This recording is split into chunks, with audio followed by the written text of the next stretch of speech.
Colorado wrapped up preseason camp, Brian, and there was some hoots and hollering from some of the players. They're pretty excited to be jumping into game week. Yeah, it sounds like it was mostly from the seniors who were excited they never have to go through this again. So, yeah, but I think they're excited to jump into a game and, 6 days away.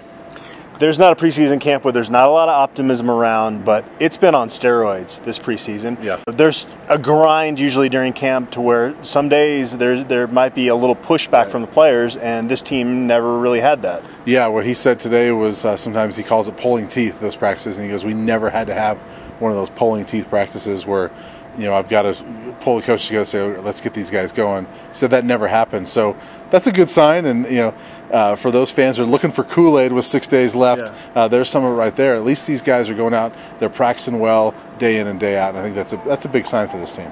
We talked about Mike McIntyre's demeanor on the last one. This is, again, today, very loose. Yeah. And, he's going to be up late tonight game planning CSU. He said he expects to get the film from Jamie Guy, their video guy, so he can start breaking it down at 10:30 tonight. He doesn't seem like a guy that is stressed about having a game plan later tonight. Yeah, we'll see how he is like Tuesday at the press conference and Wednesday, things like that. But his mood... Not mood, but like his demeanor changed a little bit during the season, just because he is focused. But yeah, it was interesting that we're less than a week away, and he certainly is still that loose guy that we've seen all camp, and I think that's a positive sign as well, as we talked about before. I think the way he's responded to this team is a very good sign.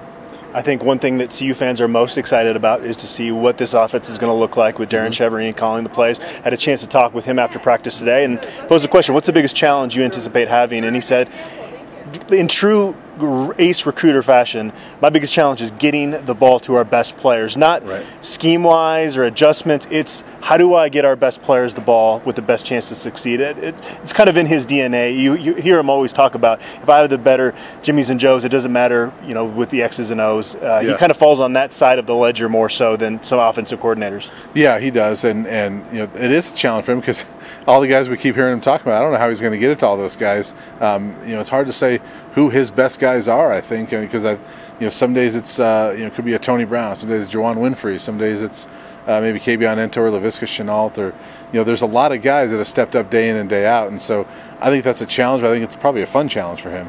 You mentioned Tony Brown. That's the first guy that Cheverini mentioned when I said about guys really taking the next step offensively this year. We're not overselling what this wide receiving core is capable of this year. Right. People outside of Boulder don't know what's about to emerge in that sense.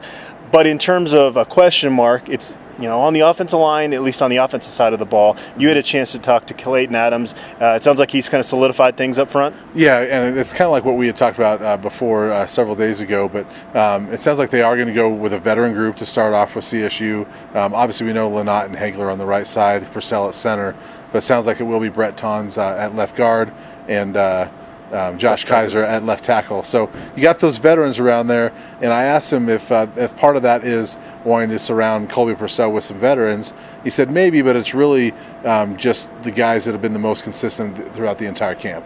And so those guys have really stepped up, and he said that as a group he really likes what they've done throughout camp, and that the young guys he still really likes, but those two veterans have really been solid all through camp, and I think that's a good thing as well. We haven't seen Brett very much on the field. Josh, some mixed results last year, but it sounds like both of them have gotten a lot better.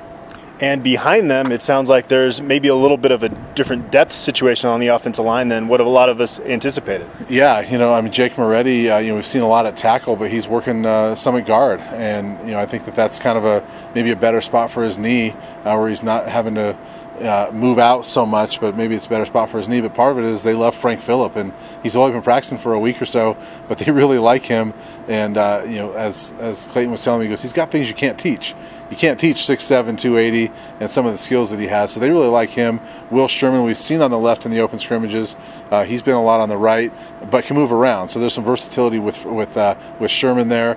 But with Moretti, Clayton was telling me, he said he's seen really good things out of Moretti, and he feels like as more weeks go on, he feels like that injury from a few years ago is just further and further behind Jake Moretti. So there's some positive things coming out about those young guys.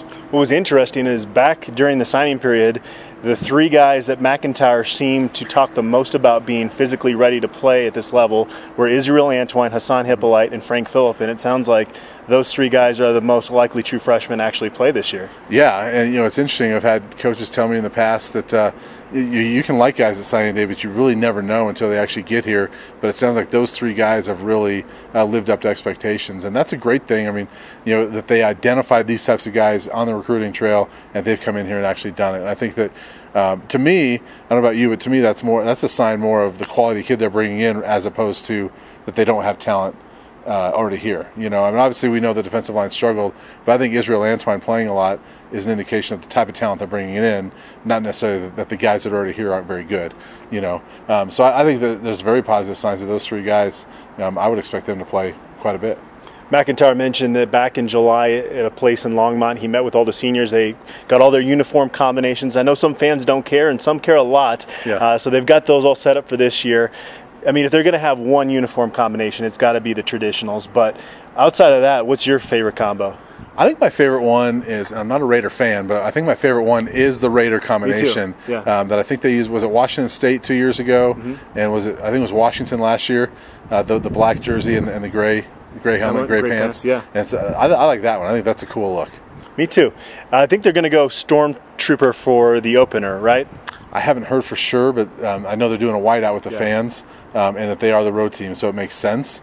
But I don't know. We'll see. I don't like the all white look. That's probably my least favorite. Well, when they unveiled those uniforms, Kenneth Crawley has the perfect body type for that uniform. Right. Some of those linemen, it's not the most flattering look on those guys. No, and it was funny because Mike McIntyre mentioned today, he said gray is least popular among the linemen because when they start sweating, they don't look very good in that thing.